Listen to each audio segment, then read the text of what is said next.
Good evening. The damage to house prices from the credit crunch has been revealed by exclusive new analysis for ITV News.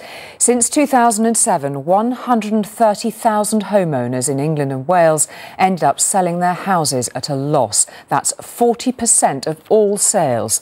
Before the crash, just 4% made a loss. On average, sellers lost £24,000.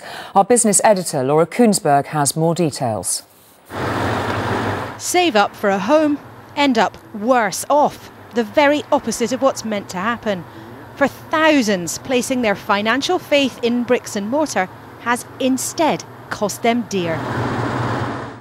Tim Johnson spent £90,000 on his Kettering home and thousands more doing it up. But under pressure from estate agents, with few buyers biting, he felt forced to lose £12,000. I think probably the dream is, the bubbles burst. They kept on about it's now a buyer's market instead of a seller's market. I was quite reluctant to drop the price because obviously I knew that I'd spent money on it, and you know I just didn't want to make that much of a loss. Since the property peak, more than 130,000 homes in England and Wales have been bought and sold at a loss, with an average of over £24,000 disappearing.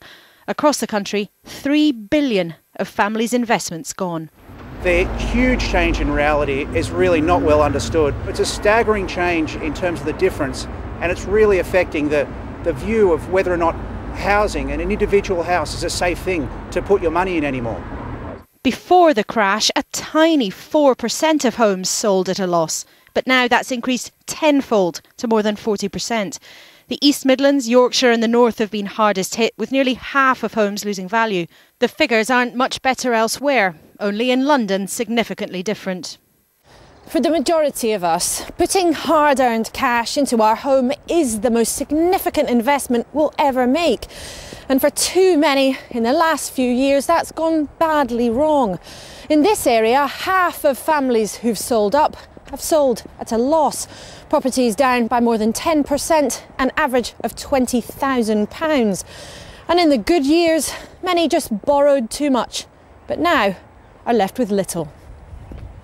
From a 3-bedroom home that was theirs to this rented bungalow, now waiting for a house from the council. Hello, come in.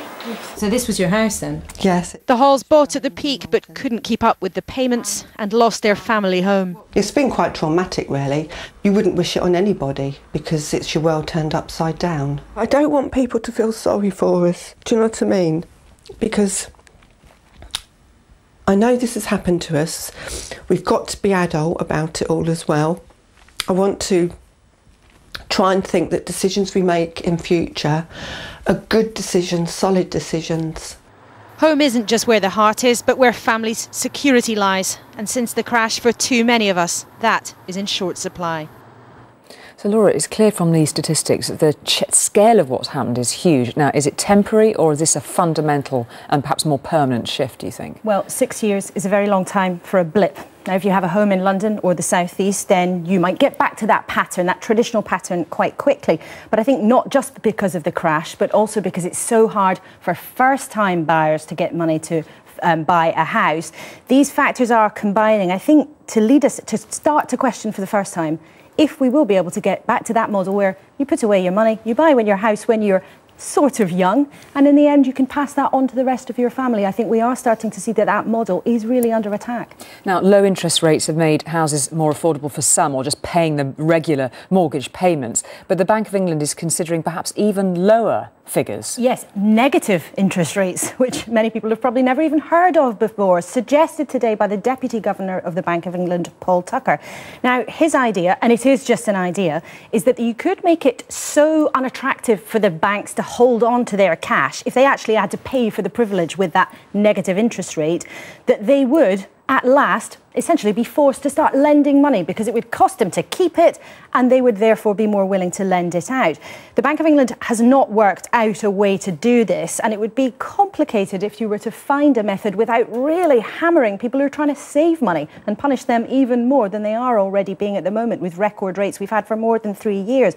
It is very controversial. It's probably not going to happen, but it tells us how worried the bank is about the economy being stuck in the doldrums. It's also another reminder, interest rates, good good news for mortgage holders are very unlikely to go up for a long time. OK, Laura, thank you very much indeed.